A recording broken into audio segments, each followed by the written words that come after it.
ভরপুর এই জাম্বুরার মৌসুমে আপনাদেরকে জাম্বুরা ভর্তা খাওয়াবো না, তাই কখনো হয়? কি ভাবছেন, কি থাকছে আজকের আয়োজনে? আসসালামু আলাইকুম দর্শক, কুকিং রেসিপির আজকের আয়োজনে তৈরি করছি টক ঝাল মিষ্টির অসাধারণ কম্বিনেশনে জাম্বুরা ভর্তা। তাহলে চলুন দেরি না করে রেসিপিতে চলে যাই। প্রথমেই আমি একটি ফ্রেশ জাম্বুরা নিয়ে নিয়েছি। আমি বাজার থেকে কিনেছি, অবশ্যই আপনাকেও বাজার থেকেই কিনতে হবে। এবার আমি এই জাম্বুরাটাকে ছিলে নিচ্ছি। জাম্বুরাটা ছোলার সময় কিন্তু আমার মনটা একদম ভেঙে গেছে। জাম্বুরার ভেতরের খোলসটা আলাদা করার পর একদমই কম জাম্বুরা হয়েছে।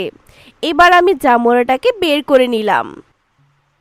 আমার সেই ভাঙা মন নিয়ে এবার আমি জাম্বুরাটাকে স্লাইস করে নিচ্ছি। স্লাইস করার পরে আমার মনটা আরও ভেঙে গেল। এখন দেখি সাদা কালারের জাম্বুরা, আমার তো আবার গোলাপি কালার পছন্দ। তবুও কি আর করার, বাজার থেকে কেনা। এবার আমি খোলস থেকে জাম্বুরাটাকে পুরোপুরি আলাদা করে নিচ্ছি। এই কাজটা করা একদম বিরক্তিকর, তবে এড়ানোর জন্য আমি খেতে খেতে জাম্বুরা খোলস থেকে আলাদা করি। আপনারাও এই ফর্মুলা ট্রাই করতে পারেন। এবার আমি কিছু কাঁচামরিচকে কুচি কুচি করে কেটে নিচ্ছি।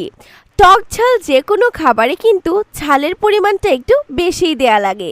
প্রথমেই নিয়ে নিয়েছি জাম্বুরা, এবার দিয়ে দিলাম সামান্য একটু লবণ, কাঁচামরিচ এবং কাসুন্দি, সামান্য একটু বিট লবণও দিয়েছি। আপনাদের ভালো লাগলে আপনারা চিনিও দিতে পারেন, তবে আমার টক কোনো খাবারে চিনি পছন্দ নয়, তাই আমি দিচ্ছি না। এবার এনজয় করুন একদম অসাধারণ জাম্বুরা ভর্তা। প্রিয় ভিউয়ার্স, ভিডিও ভালো লাগলে চ্যানেল সাবস্ক্রাইব করবেন এবং আপনার মূল্যবান মতামতটি কমেন্ট বক্সে জানাতে ভুলবেন না।